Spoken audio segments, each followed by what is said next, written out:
Tuna huyu mrembo anaitwa Natasha, ni mcharuko hatari, yani mgomvi hasa. Mara nyingi anatumia pesa na umaarufu wa baba yake kuwatukana na kugombana na watu wengine. Lakini akikutana na wewe, kama hamjagombana, basi shukuru Mungu, kwa sababu utaoga matusi ya maana. Hapa katoka shopping, lakini kuna dada alikuwa anajiongelesha ndani. Sijui alifanya na kitu gani humo ndani, ikabidi amsubirie kwa hamu watoke nje alafu alianzishe. Samani, hivi ulikuwa unajikuta nani vile humo ndani? Unajua mimi ni nani? Unajua baba yangu ni nani? Kwani wewe ni kichaa? Sikia, wewe ndio kichaa, tena mgonjwa wa akili. Wewe ndio kichaa. Hey, kuna tatizo gani hapa? Kwani wewe ni nani? Mimi ni meneja wa eneo hili. Meneja wa eneo hili? Madam, naongea na wewe kwa adabu, lakini unaonekana mkorofi. Bwana, waite. Tena mpumbavu mkubwa wewe, waite. Kwa upande mwingine kuna huyu jamaa anaitwa Kevin. Akiwa anapata zake msosi, anakuja rafiki yake, wanataniana na nini. Sasa huyu mwamba yeye kwa sasa na rafiki yake wana kazi yote ambao wanafanya. Wanatafuta tu issue yote wanaoipata, wanapiga mradi siku ziende. Lakini mwamba yeye ana ndoto za kuja kuanzisha kampuni siku moja ya ulinzi. Kwa anajaribu kumshirikisha rafiki yake mawazo namna gani ya kufanya, kama inawezekana na nini, kwa sababu jamaa kidogo mashwati iko poa. Kaona muelekeza rafiki yake kwamba anaweza kumfundisha ili kwamba akishafungua kampuni yake aweze kumwajiri ili wafanye kazi wote. Lakini rafiki yake akawa anachukulia masiala na nini. Kwa upande wa bidada, baada ya ule ugomvi alimweka selo, akaja kutolewa na baba yake. Sasa hapa ni lawama tu kwa baba yake kama yeye ndo aliyemtuma. Yaani siamini, mimi ni wakukaa kwenye ule uvundo mimi? We mtoto, tena shika adabu yako, ishi hapo hapo. Tena utaendelea kuhama kituo kimoja hadi kingine kwa sababu huna adabu. Wakati wenzio wanahangaika kutafuta pesa, uko bize kugombana na watu mtaani. Kwani kama nagombana nao sinatumia pesa zangu? Funga mdomo wako kabisa, kwa sababu unapenda uhuru, hutaki kufanya chochote. Sasa mimi kosa langu liko wapi? Kosa ulioni? Kosa hutaki kufanya chochote zaidi ya kutumia pesa zangu tu. Mzee akamwambia binti, kama ataendelea na hii tabia, basi atafunga hii nyumba, kisha atamhamishia kwake. Yaani binti akakae na mzee. Kisha mzee akasepa, akamwacha binti anapiga zake kelele tu. Baadaye binti yuko zake kwenye gari na marafiki zake nini furu mabata. Sikatokea gari mbele ikawabana. Wakawa wanategiana sasa nani ampishe mwenzie. Mwisho binti kabidi ashuke tu kwenye gari. Na kuambia walimchangia mzee wa watu na matusi kibao. Kesi ikamfikia baba yake. Mzee ikabidi amwambie binti kuwa amechoka visa vyake. Kazi hataki kufanya, hana heshima kwa watu. Atakachoamua ni kumtafutia mlinzi ambaye atakuwa anatembea naye. Maana sasa huyu binti anaweza akamkosa, kwa sababu anaweza akapigwa mawe bure, kwa sababu watu kila mtaa mzima wanamchukia. Binti ni mkorofi balaa. Sasa asubuhi mzee anafanya zake mazoezi, wakatokea vijana. Huyu mzee unajua ni maarufu na tena ni bilionea. Hivyo wakamvamia bwana, wakataka kumfanya kama walivyomfanya Mo. Wakataka na kumpola vitu vyake bwana. Kwa bahati nzuri akatokea jamaa yetu Kevin. Ikabidi apambane na wale vijana na kufanikisha kuwanyang'anya silaha. Mzee akuamini zaidi ya kumshukuru tu mwamba. Umewezaje kufanya hivyo? Mzee, ni mazoezi tu. Nashukuru sana. Unajua umesaidia maisha yangu. Na naomba kesho uje ofisini kwangu. Nina kashukrani kadogo nataka nikupatie. Ikabidi mzee amtajia location mwamba kesho asubuhi na mapema. Mshikaji wetu akatinga bana. Hadi alipoelekezwa. Karibu sana. Ilikuwaje kuweza kupambana na wale vijana na wana silaha? Jamaa akasema, mimi baba yangu alikuwa ni mwanajeshi. Hivyo sasa mara nyingi nilikuwa napenda sana sanaa za kijeshi. Kulikuwa na wanajeshi kutoka Ujerumani walikuwa wanakuja katika sehemu ambayo alikuwa anafanyia babangu kazi. Hivyo kuna mazoezi walikuwa wanapenda sana kufanya. Kwa hiyo kwa sasa unafanya nini? Kwa sasa sina kazi nafanya, ila nina ndoto ya kuanzisha taasisi ya ulinzi kwa ajili ya kujiajiri, kwa sababu ndio kitu ninachokipenda. Okay. Mzee akaona fursa si ndio hii. Basi inaweza kuwa kazi yako ya kwanza. Nahitaji umlinde binti yangu. Binti yako? Ndio. Uwe tu unaenda naye kila mahali anapokwenda. Saa 24. Na kuhusu pesa usijali, kwa sababu nitakulipa naira 500 kwa mwezi. Unaambiwa jamaa akajipatia kazi kiurahisi. Ndio maana unaambiwa saidia watu, uwezi jua nani atakusaidia baadaye. Jamaa alivorudi home akamsimulia rafiki yake. Rafiki yake hakuamini kabisa anachokisikia. Kesho mapema jamaa akaenda kutambulishwa kwa binti. Huyu ni Kevin, atakuwa mlinzi wako kwa masaa 24 popote utakapokwenda. Atakulinda, atakuongoza, pia atakutoa hiyo jeuri na kuhakikisha unakuwa mwanamke kama wanawake wengine. Kwa umeniletea mtu anikabe humu ndani? Sio kukukaba. Atakufundisha kuwa mwanamke unayejielewa. Nyumba nzima inanuka moshi tu, mibange, masigara. Kazi utaki kufanya. Nasemaje baba? Nasemaje? Hawezi kukaa hapa. kaa naye kwako, ila sio hapa, yani hawezi ondoka naye. Kisha binti akajichenga na akaenda zake ndani. Usijali, utamzoea tu. Ni tabia yake hiyo. Wewe fanya tu kazi yako, hakikisha tu mambo yanaenda vizuri. Mzee baada ya kumaliza kuongea na mshikaji ikabidi aondoke. Sasa jamaa ikabidi amfuate binti mpaka chumbani kwake. Baba yako amesema umesababisha shida sana kwa watu, kwa hiyo inabidi tubadilishe kufuli la mlango. Kwanza unafuata nini chumbani kwangu? Umefuata nini chumbani kwangu? Chumba ambacho mimi nalala, chumba cha msichana, chumba cha mwanamke ambacho analala, hujapiga hodi, unafuata nini? Mwamba kakaa tu kama amsikilizi mrembo. Na kuuliza umefuata nini chumbani kwangu? Nahitaji kubadili kufuli la mlango huu. Mlango gani? Mlango ule na huu. Kisha Mwamba akapotea. Binti akabaki amevimba karibu kupasuka. Hana cha kufanya, mzee ndo keshaamua, na mzee anafanya kwa sababu anampenda tu binti yake. Sasa leo bana, jamaa anafungua mlango, anaingia jamaa kavimba kinoma mbavu, akaja kumkumbatia binti, inaonyesha ni wapenzi hao. Huku pembeni Mwamba anashuhudia. Binti ikabidi amkaribishe mpenzi wake kwenye kiti. Nini kinaendelea hapa? Huyu ni nani? Huyu ni mlinzi wangu. Ananifuata kila mahali, kila ninapokwenda, kila ninapokaa ananifuata. Unasema kila mahali? Kila mahali. Hadi chumbani kwako? Ndio, hadi chumbani. Jamaa kabidi ashangae. Sasa tena hadi chumbani, ina maana atakuja kushuhudia show yangu ya leo bure kabisa bila hata kiingilio? Akaona wewe usinitanie. Ikabidi amfuate mshikaji. Oya, najua humu ndani kuna joto kinoma sana mwanangu, afu nasimama sana. Kama vipi? Chukua buku ili hapa ili. Kanunue zako kinywaji baridi, kaa hapo nje utusubirie. Mwamba kabidi apokee alafu akaganda. Sasa wakati wanabebana wanaenda zao chumbani, jamaa nao anawiko nyuma anawafuata. Oi, bro, si nimekuambiwa chukue zako energy nini upigilie zako hapo nje. Mimi nimeshakunywa, mshenzi. Nipe langu basi. Jamaa ikabidi atoe hela yake ampatie. Kabidi tu aachane naye bwana. Wakaenda zao ndani. Jamaa yuko nyuma tu anawafuata. Baada ya muda kadhaa wakatoka tena kama walivyoingia ndani. Binti wakaagana na mpenzi wake kisha wakasepa. Baada ya muda kidogo tena jamaa akafungua mlango, akaingia tena mwanaume mwingine, mabusu, makumbato, hadi jamaa akawa anamshangaa binti.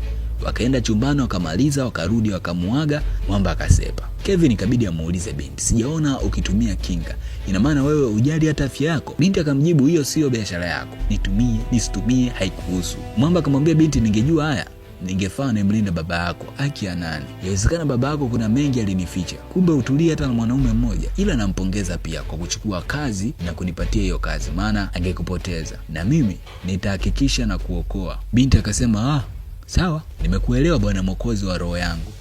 Ila sihitaji kuokolewa. Sawa? Maisha yangu nitayaacha vile nitakavyotaka mimi mwenyewe.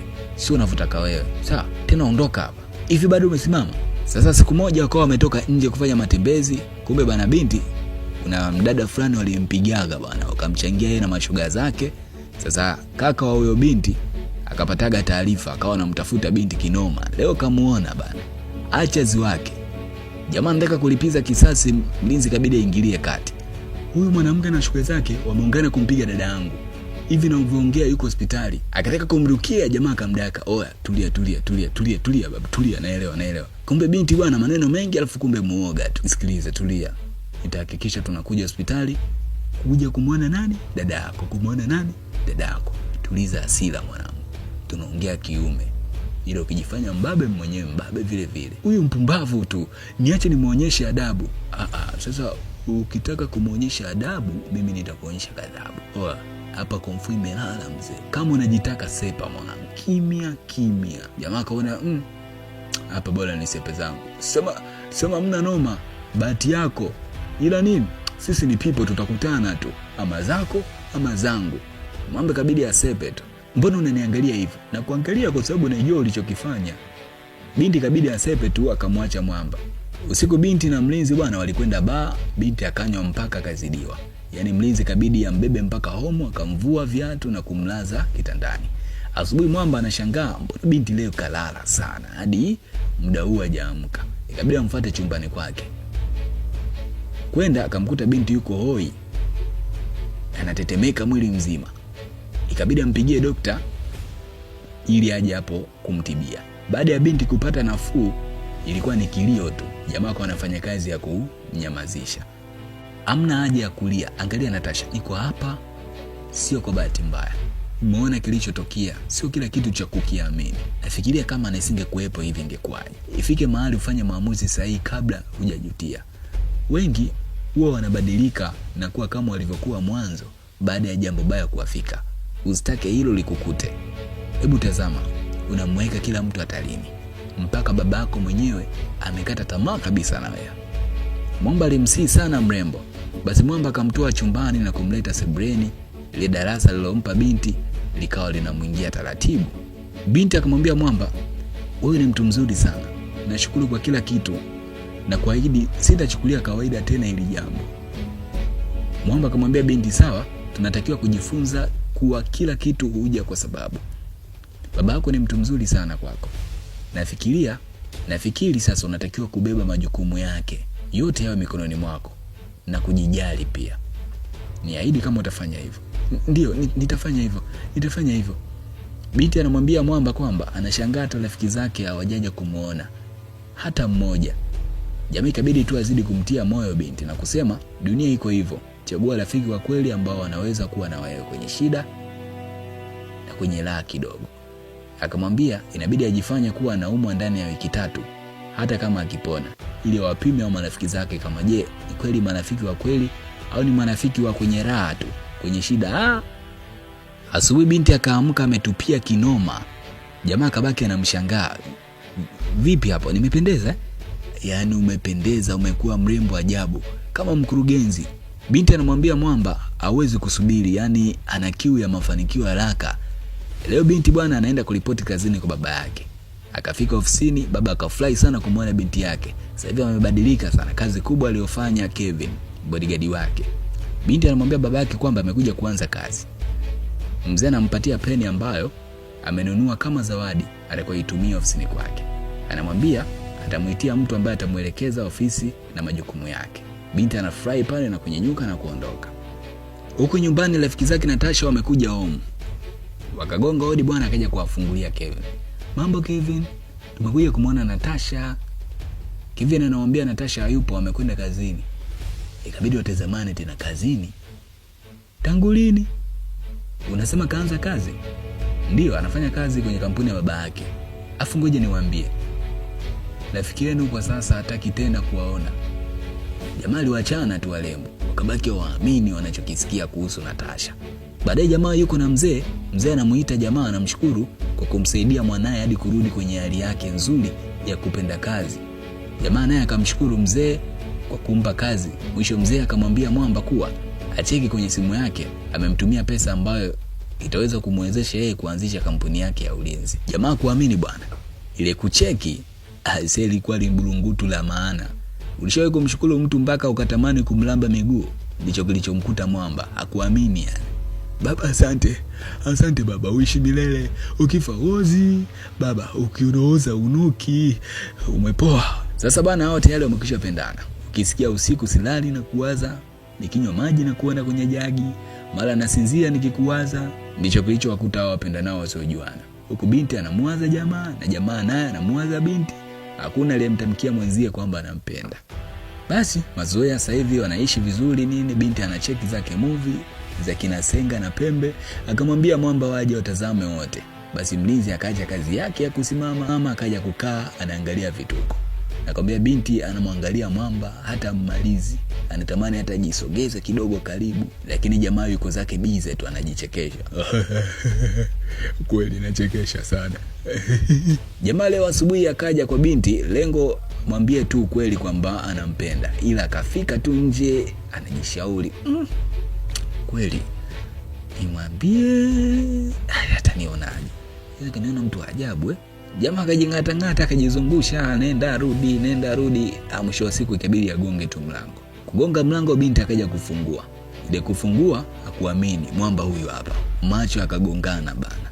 Oye, ni wewe? Ni mimi. Karibu. Ni wewe? Ni mimi. Hello. Mara ghafla wakakamatana bana. Nakwambia furu mabusu sijui njio alizionaje hadi chumbani. Nahisi nakupenda sana.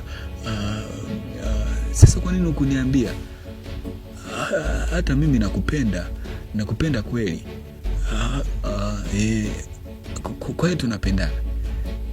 Mambo yakawa hivyo bana. Unaambiwa walifunga ndoa hata ya Hamisa na Azizi Funguo kufungua penzi lao. Ukawa mwisho wa movie yetu ni Bodyguard. Bwana, nikukumbushe kama hujasubscribe hakikisha una subscribe hapo ili kupata mfululizo wa movies zingine ambazo zitakuwa zinaingia hapa. Bwana, usitoke bila kuniachia comment yako hapo chini. Niambie mzigo umeuelewaje? Tulete mzigo gani mwingine?